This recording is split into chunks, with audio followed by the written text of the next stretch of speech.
Bonjour, c'est Alphonse le mécanicien. Avec Alfred mon chauffeur, on a été embauché par la CFB. C'est la compagnie de chemin de fer du Beaujolais. On va rouler dans le département du Rhône, à partir de Villefranche-sur-Saône. Il y a deux lignes à voie métrique, une qui va à Montsol et une qui va à Tarare. Elles datent toutes les deux de 1901. Aujourd'hui, on va à Montsol. Notre loco, c'est une 030 comme les 8 autres fabriqués par la firme lyonnaise Pinguely.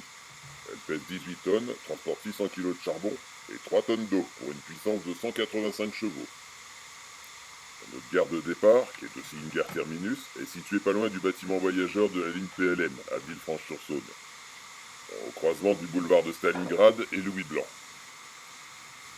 Les deux voies de droite, c'est pour le tramway de l'Ain. Celles de gauche, ce sont les nôtres.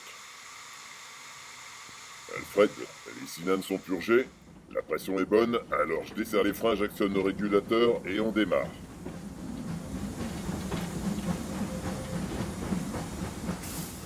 On va longer le boulevard Louis Blanc et passer sur le viaduc de la Quarantaine.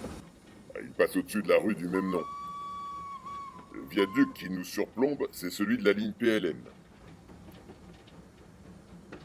On arrive porte de Belleville pour un premier arrêt. Le bâtiment voyageur est à l'angle de la rue.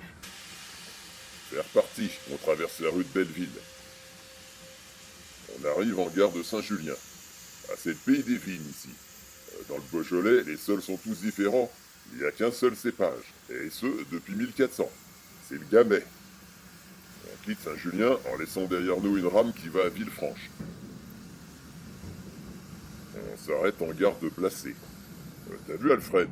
Tous les bâtiments voyageurs ont été faits sur le même moule, par l'entreprise Cornaz, mais avec un tout nouveau procédé, l'aggloméré de ciment comprimé. On croise un train qui va à Villefranche. On quitte Placé. Et on arrive en gare de Salles. On croise un train qui vient de Montsol. On passe sur le viaduc de Salles, à cette arche, et on roule 22 mètres au-dessus du sol. Après Bourg-Beaujolais, on arrive au Péréon. Alfred, il y a une grue à eau. L'eau est à la cave, alors on va reniper ici.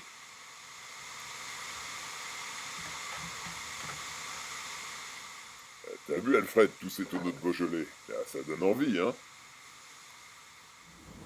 Allez, on repart.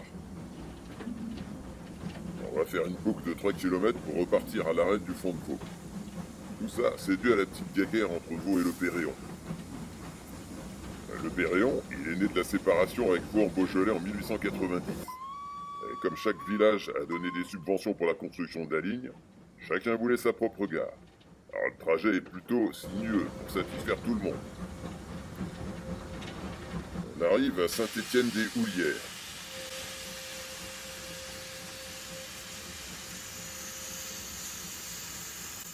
On traverse le village. On approche de Saint-Étienne-la-Varenne. Un petit arrêt à la gare.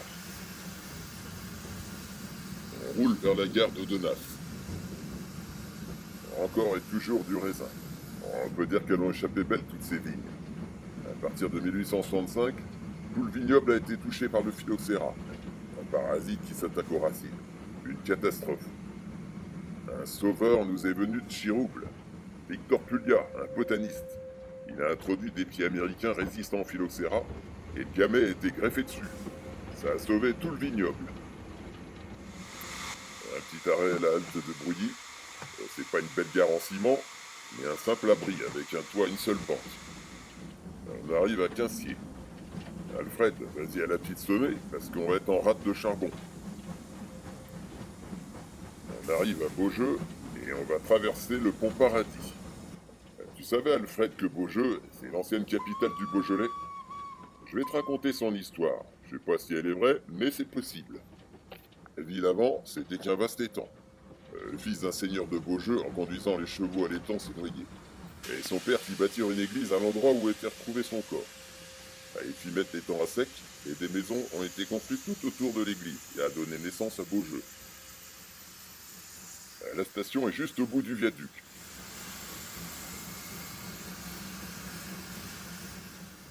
On traverse les dépôts. C'est un hameau de Saint-Didier de Beaujeu. On grimpe jusqu'aux Ardillas. Ici, il n'y a plus de vie.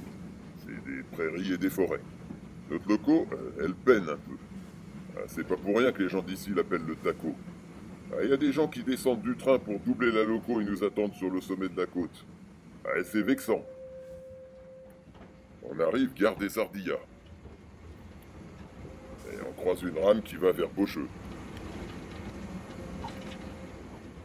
Après Chenelette, on monte au col de Cry, à 622 mètres d'altitude.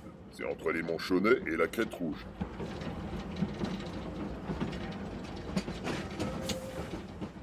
On descend sur Montsol, c'est notre terminus. On aura quand même mis 3 heures pour faire 48 km. Pour sûr, c'est un taco. Alfred, on va se graisser le toboggan. On a bien mérité un canon de Beaujolais. Vous avez de bonjour d'Alphonse et d'Alfred. À la revoyure.